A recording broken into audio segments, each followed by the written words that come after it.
நைட்டில் கூட கனி கூட எங்கேயோ பெட்லேருந்து ஒழிச்சு வச்சதெல்லாம் லைவில் காட்டுறாங்க. அப்படி இருக்கும்போது அந்த பொண்ணு அப்பயே சொல்லுது, உங்கள் குரூப்பில் தான் யாராவது திருடிட்டு போயிருக்காங்க, போய் பாருங்க அப்படி செய்கிறாங்க அப்படின்னு சொன்னால், ஆமாங்க அதே மாதிரி தாங்க. அதுக்கப்புறம் லைவில் காட்டினா அவன் துஷார் கொடுத்து களை எடுத்துகிட்டு போய் ஒழிச்சு வச்சு திருப்பி அதே தாங்க அவன் சபரி எடுத்துகிட்டு வந்து கொடுக்குறான். இது எல்லாமே அந்த கனியோட பிளானிங்க. ஏய் கேவலமாக இல்லைடா உங்களுக்கு. பாமே நீங்களே வைப்பீங்க, நீங்களே எடுப்பீங்கன்ற மாதிரி நீங்களே ஒழிச்சும் வச்சுட்டு அந்த பொண்ணுகிட்ட ஏன்டா சண்டையும் போடுறீங்க? எனக்கு புரியவே இல்லை. இதெல்லாம் டாக்ஸிக்காக தெரியலையா? டீம் இதெல்லாம் எதுவுமே என்ன ஏதுன்னு கேட்க மாட்டாங்களா? அந்த பொண்ணு என்னதான் சிரிச்சுட்டு மேனேஜ் பண்ணாலும் அதுக்குன்னு ஒரு பொண்ணு இந்த அடியாட அடிப்பீங்க. அதுக்கப்புறம் அந்த விஷயம் என்னாச்சு, நம்ம மெயினாக இந்த விஷயம் பேசணும்னு ஃபஸ்ட்டு பேசிட்டேங்க. இப்போ இது பேசுகிறேன். அந்த துஷாரும் கமருதீனும் கல்ல அந்த வெசல்ஸ் சண்டை, அது ஒன்றுமே இல்லை, சப்பா சண்டை. அவன் வந்து சாமான் தேக்கரில் இருக்கான். இது வந்து எனக்கு தெரிஞ்ச அரோராக்காக வந்த சண்டை. ஒரு கேர்ள் ஃப்ரெண்டுக்காக ரெண்டு பாய் ஃப்ரெண்ட்ஸ் சண்டை போட்டுக்கிற கதை. அந்த ட்ரையாங்கிளுக்குள்ளே வர விஷயம் தான் இது. அந்த அமக்கலத்துக்கு தான் இந்த ஒன்றுமே இல்லாத பஞ்சாயத்தை அவ்வளோ பெருசாக காட்டினானுங்க. அவன் வந்து சாமான் தேக்கர் 2 பேருமே கிச்சன் டிபார்ட்மெண்ட்டில் இருக்கானுங்க, துஷாரும் கமருதீனும். அப்போ வந்து துஷார் கூப்பிடும் போதெல்லாம் இவன் இருக்க மாட்டான் போல இருக்கு. கமருதீனும் அவங்க எங்கே போயிடறான். அதுக்கப்புறம் அவனை கூப்பிட்டு வேலை ஆகும்போது அப்புறம் நைட் அவன் சாமான் தேய்ச்சான் போல. ஆனால் அவன் சாமான் தேய்க்கும் போது பாரு போய் கேட்டிருக்கான், ஏன்டா துஷாரம் தானே இதில் இருக்கா, நீ மட்டும் செய்யணும், அவன் போய் தூங்கிட்டான்னு மட்டும் சொல்லியிருக்கான். இப்போ அதுக்கு வந்து அவன் நியாயம் கேட்குறான், நான் என்ன அப்போ தானே நான் தூங்க போனேன், காலையில் நான் செஞ்சல, நீங்கள் தான் அந்த இடத்துல இருக்க மாட்டேங்க, உங்களுக்கு கூப்பிட்டு வேலை வாங்க வேண்டியதாக இருக்குன்னா நீங்கள் நான் ஒன்றும் செய்யாம இடம் இருந்தால் நைட் நான் தான்டா தேய்ச்சேன் அப்படின்னும் போது நீங்கள் செய்யலைன்னு நான் சொல்லலை, ஆனால் கூப்பிட்ற நேரத்துக்கு பண்ண மாட்டேங்க. அது அதை கேட்டுகிட்டே இருக்கும்போது அது பர்சனலாக போயிட்டு அவர் உருன்றார் கமருதி. நான் அவருக்கு தெரியுமே, நம்மளுக்கு தெரியுமா அவரை பற்றி தான் உருன்னு சொல்கிறாரு. அப்போ வந்து சரி ஓகே, எனக்கு காலைல டென்ஷன் பண்ணது, எனக்கு கொஞ்சம் ஸ்பேஸ் விடு, சரி ஓகே பண்ணி ஏன் செஞ்சதா வச்சுக்கோ, நான் செய்யலனே வச்சுக்கோன்னு கூட அவன் சொல்லிடுறான் கமருதீன். சொன்னதுக்கப்புறம் அங்கேயே நின்று நோயின்ற அந்த இடத்த விட்டு கிளம்பாம அப்போ பேருக்கு அவன் சொல்கிறான், அப்போ நீ நான் எங்கே போனாலும் வருவியா, அப்போ நான் டாய்லெட் போனால் வருவியாடா அப்படின்னு அவன் கேட்குறான். உடனே இவன் வந்துட்டு அவன் வருவேன் அப்படின்னு நக்கல் நயாண்டி. இவன் சிலுமிஷம், சரியான சிலுமிஷம். அவன் துஷாரு பார்க்கறதுக்கு தான் வந்துட்டு வெள்ளையஞ்சோலியமா வேலையாக இருக்கும், போய் சொல்ல மாட்டான்ற கதையாக இருக்கான். ஆனால் சரியான சிலுமிஷம். அப்படியே ஒருத்தங்களை ட்ரிகர் பண்ணி விட்டுட்டு அது வந்து குழந்தையும் கிள்ளி விட்டுட்டு தொட்டிலையும் ஆட்டுவாங்கன்ற கதையை கிள்ளி விட்டுறான். கிள்ளி விட்டோன்னே இவர் உருன்னு ஏறிக்கிறார் மேலே கமருதீன். அப்போ அந்த ட்ரிகர் பாயிண்ட்டை தெரிஞ்சு கிள்ளி விட்டுறாங்க. அப்புறம் அவர் எகிர்னோடனே அவருக்கு கையும் வந்துடுது, வாயம் வந்துடுது முன்னாடி. அப்புறம் மாட்டிக்கிறாரு வம்புல. இதுதான் நடக்குது. எனக்கு தெரிஞ்சு கமருதீன் நல்ல பிளேயர். கொஞ்சமாவது அந்த எகிரதை குறைச்சிக்கிட்டு அந்த ஃபிசிக்கல் வயலன்ஸுன்ற அந்த இடத்துக்கு போகாமலாம் பண்ணால் பாருக்கும் ஒரு எமோஷனல் சப்போர்ட்டாக உள்ள ஒரு நல்ல ஃப்ரெண்டாக இருக்கலாம். அவர் கேமே அவர் காப்பாற்றிக்கலாம். இவருக்கு வக்காலத்து வாங்கி வர பாருவும் தப்பாக பேர் வாங்க போகிறாங்க, இல்லை இவருக்கு வக்காலத்து வாங்கி வர வினோத்து தப்பாக பேர் வாங்க போகிறாங்கன்னா இவர் கேம் மட்டும் ஸ்பாயில் ஆக போகிறதுல கூட இருக்கிற ஃப்ரெண்ட்ஸ் கேம் ஸ்பாயில் ஆக போகுதுன்னா இந்த ஆளுக்கு அது எப்போ புரியுமோ தெரியல. இது ஒன்று நடந்தது, இதுதான். ஆனால் அவன் துஷாரும் சில இப்போ துஷார் அந்த குரூப்பில் சேர்ந்துட்டானே.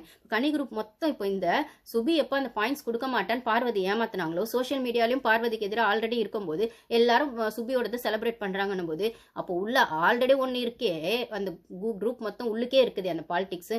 அப்போ அந்த கும்பல் எப்படி கொண்டாடும்? ஓஹோன்னு கொண்டாடுது அந்த கும்பல். அப்போ சுற்றி வியானாலேருந்து ஒருத்தர் கூட இப்போ அந்த வீட்டில் அந்த பொண்ணுக்கு சப்போர்ட் இல்லை. வினோத் அப்பப்போ கொஞ்சம் தலை எட்டி பார்க்குது, அவரும் எந்த லெவலுக்குன்னு தெரியாது. அவருக்கான விஷயம் நார்மலாக ஸ்டாண்ட் எடுக்க மாட்டார். ஸ்டாண்ட் எடுப்பார், இல்லை கமருதீனுக்குன்னா வந்தால் ஸ்டாண்ட் எடுப்பார். இந்த பொண்ணுக்கான ஸ்டாண்ட் எவ்வளோ கொடுப்பாருன்னு தெரில. கமருதீனை நம்பி கேமில் பார்வதி ஆட முடியாது. திடீர்னு அரோரா பக்கம் ஜம்ப் அடிப்பார் இவருன்னும் போது அந்த துஷார் சண்டை போட வந்ததுமே அதுதான். ஏன் பர்சனலாக எடுத்துக்கிறேன்னு அவன் கேட்ட கேள்விக்கு பின்னாடி அரோரா கிட்ட கமருதீன் பேசினா வந்து துஷாருக்கு பிடிக்கல, துஷார் பேசினா கமருதீன் பிடிக்கல.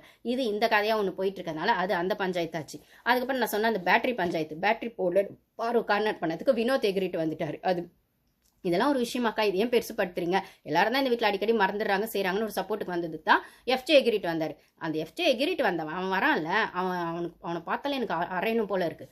அவன் வரான்ல. அப்போது கனி வந்து பார்வை பேசுது, அப்போ நீ எதுக்கெலாம் இந்த வீட்டில் இருக்கா, எதுக்கு தான் இருக்கியோ தெரியல அப்படின்னு சொல்லும்போது அதுக்கு பாரு பதில் சொல்லிட்டு பாரு கேட்டுருது. நடுவில் கை தட்டினது யாரு? இந்த எஃப்ஜே தானே தட்டினான். அப்போது கனியும் பாருவும் பேசும்போது இவன் கை தட்டலான்னா அப்போ பாருக்கான ஒரு விஷயத்துக்கோ இல்லை இருக்கிற நியூட்ரலான ஒரு விஷயத்துக்கோ கமருதீன் அங்கே வாய் திறக்கிறாருன்னா அப்போ வந்துட்டு வந்தா பாரு இவருக்கு வந்து வந்துட்டாரு, உடனே வந்துட்டாங்க பாரு 2 பேரும் அப்படின்னு. அப்போ பாருக்கு மட்டும் யாரும் சப்போர்ட்டுக்கு வரக்கூடாதுன்னு நினைக்கிறீங்களா? திவாகர் இருந்தால் திவாருக்கு வாட்டர் மெலன் கொடுத்து உட்கார வச்சிருவீங்க, இல்லைனா வந்து மாதுளம் பழம் கொடுத்து உட்கார வச்சிருவீங்க. அப்போ வந்து இப்போ கமருதீன் வர்றதுனால இன்னும் உங்களுக்கு பவர் வந்துட்டு அவளுக்கான பவர் அவளை தனிமைப்படுத்தி அவளை கார்னர் பண்ணி அவளை விக்டிம் பண்ணி அவளை வந்து ஒரு செல்ஃப் கான்ஃபிடென்ஸ் இல்லாமல் அந்த கேம் ஆட விடாம, அப்பாடி சாமி உங்ககிட்ட என்னால் கேம் ஆட முடியாதுடா, என்னை விட்டுருங்கடா, என்னடா இப்போ உங்களுக்கு ஆமான் சாமி போடணுமாடா, போட்டுறேன்டா, கேப்டன்ஷிப் ஓகே சொல்லணுமாடா, ஓட்டிங் பண்ணுமாடா, போட்டுறேன்டா, உங்கள் ஜால்ரா கூட்டத்துக்கு எஸ் சொல்லணுமாடா, போட்டுறேன்டா, என்னை விட்டுருங்கடா, டார்ச்சர் பண்ணாதீங்கடா அப்படின்னு அந்த பொண்ணு வந்து உங்கள் காலில் விழணும். அதுதானே அந்த கேமை விட்டா போதுன்னு விஜயநந்தினி மாதிரி ஓடி போயிடணும். அதுதானே உங்கள் பிரச்சனை. நீங்கள்லாம் ஷைன் ஆகணும். அந்த பொண்ணு கேம் ஆடாமல் ஒன்று வேடிக்கை பார்க்கணும், இல்லைனா கேமே ஆடாமல் விட்டு ஓடி போயிடணும். இதுதானே உங்கள் இதில் கேவலமாக இல்லை? ஒரு ஹெல்த்தியான காம்படிஷனை உங்களால் ஒரு பொண்ணு கூட மெயின்டைன் பண்ண முடியலன்னா அதுக்குன்னு இப்படி கேவலமான கேம் ஆடிட்டு இருக்கீங்களே, எனக்கு புரியல. நீங்களாம் தான் ஒரு மெச்சூர்டா? நீங்களாம் தான் ஒரு ஆங்கரிங் பண்ணுறீங்களா? சபரி மாதிரி ஆளுங்க, கனி மாதிரி ஆளுங்கெல்லாம் எவ்வளோ பார்த்துட்டு வந்திருப்பீங்க லைஃப்பில், எவ்வளோ எக்ஸ்பீரியன்ஸ் உங்களுக்கு இருக்கும், எவ்வளோ வெற்றியை பார்த்துட்டு வந்திருப்பீங்க. ஒரு காம்படிஷனாக எப்படி இருக்குன்ற அந்த ஒரு ஸ்போர்ட்ஸ்மேன்ஷிப்பே இல்லையா? இப்படி தான் கேவலமாக ஆடுவீங்களா முதுகுல குத்தி? என்னடானா பாட்டில் ஒழிச்சு வச்சிடுறீங்க, அதுக்கப்புறம் அந்த பாட்டில் கேட்டு ஒரு பிரச்சனை பண்ணுறீங்க. அப்புறம் கனிக்கு வந்து நாமினேஷன் கொடுத்த சுபிக்ஷா கிட்ட ஒன்று பேசுகிறீங்க. அப்புறம் வந்துட்டு அதே வந்து பாருக்கு எதிராக திரும்பும்போது உங்களுக்கு அது சட்டிலாக போயிடுது. அப்புறம் வியானாவையும் உங்கள் பக்கம் வலிக்கிறதுக்கு அந்த பொண்ணை டார்ச்சர் பண்ணுவீங்க. இப்போ அந்த பொண்ணு ஆமஞ்சாமி போட ஆரம்பித்தோடனே அந்த பொண்ணு டார்ச்சர் பண்ணுறதை விட்டுருவீங்க. இன்னைக்கு ஃபர்ஸ்ட் பர்ஃபார்மரில் அடி நடிக்க போகிறீங்க பாருவையும் கமருதீனும். அதுதானே உங்கள் பிளானு? மொத்தம் உங்கள் கேப்டன்ஷிப்பில் உங்கள் குரூப்புக்குள்ளே இருக்கவங்களே வந்துட்டே இருக்கணும். அப்போ அந்த பவர் கையில் வந்துச்சுன்னா இன்றைக்கி இந்த வாரம் ஃபுல்லாக கனி ஜால்ரா போட்ட மாதிரி மற்றவங்களும் ஜால்ரா போடுவாங்க. ஸோ அந்த குரூப்பே உங்கள் வீட்டை ஆட்சி செஞ்சுக்கிட்டே இருக்கணும். சாரி, உங்கள் வீடு இல்லை, பிக் பாஸ் வீட்டு நீங்கள் உங்கள் வீடாக நினச்சி ஆட்சி செஞ்சுட்டே இருக்கணும். அதுக்கு யாரும் கேள்விலாம் கேட்கக்கூடாது, கொஸ்டின்லாம் பண்ணக்கூடாது, கம்ப்ளைண்ட்லாம் பண்ணக்கூடாது, நோலாம் சொல்லக்கூடாது. அது தானே உங்கள் கதை? எனக்கு புரியல. அதுக்கப்புறம் அந்த இவர் அந்த வினோத் வந்து அந்த மரத்துக்கு புடவை கட்டி விட்டா கூட இவர் வந்து வழிவார் திவாகர் அப்படிலாம் சொல்கிற இடத்துல அவர் வந்து எகிரிட் அதை பேச்சை கேட்டோன்னே அவர் திவாகருக்கு அப்படியே செல்ஃப் ரெஸ்பெக்ட் அப்படியே வந்துருதாம்மா, டிஸ்ரெஸ்பெக்டாக பேசுகிறாரு அப்படி இப்படின்னு. இவர் நடந்துக்கிற கதை ஊரெல்லாம் அங்கே கிழியுது, ஜொல்லு விட்றாருன்னு சொல்லிட்டு. அதனால உள்ளே பேசின இவர் ஒருத்தர் வினோத் பேசினதால தான் இவர் கௌரவம் குறைஞ்சிச்சாமா, சிந்தி போயிடுச்சாமா. அதனால போனேன் உடனே வந்து சபரிலாம் வந்துட்டு அப்படியே திவாகரை உள்ளே கூப்பிட்டு போயிடுறாங்க. ஏற்கனவே நீங்கள் திவாகரையும் பார்வதி எப்படா பிரிக்கலான்னு பார்க்குறீங்க. இப்போ இந்த இடத்துல இந்த சான்ஸை யூஸ் பண்ணி நல்லா திவாகரை உசுப்பேத்தி விட போறீங்க.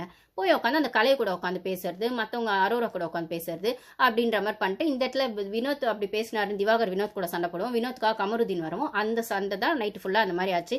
இது எப்படியே நாளைக்கு எபிசோடில் வரும். உள்ளன்னு பார்த்தா ஒன்றுமே இல்லை. ஆனால் இதெல்லாம் ஆரம்பிச்சு விட்டது யாருன்னா விக்கல்ஸ் விக்ரமும் சுபிக்ஷாவும். இதெல்லாம் இவ்வளோ நடக்குது அந்த பஞ்சாயத்து போது யாருமே போய் என்ன எதுன்னு அந்த பொண்ணு கேட்கல. பிரவீன் மட்டும் போறாரு அந்த 5 நிமிஷம். அவருக்கு தான் அந்த பாஸ் கிடைச்சிச்சு, நாமினேஷன் பாஸ். அவங்க ரம்யா கொடுத்துட்டாங்கல்ல அந்த அந்த பாயிண்ட்ஸ் எல்லாம் வச்சுட்டு. அப்போ வியானாக்கு பாயிண்ட்ஸே இல்லை, இவங்க கனிக்கு 9 பாயிண்ட்ஸ் வந்துச்சு, பிரவீனுக்கு 13 பாயிண்ட்ஸ் வந்துச்சு. அதுக்கப்புறம் சபரி 5 பாயிண்ட் எடுத்து அதில் வந்து கனிக்கும் கெமிக்கும் வேற கொடுத்துட்டு. அதுல தெரியல பச்சையா குரூப்பிசம். இதில் காலையில் இன்னொன்று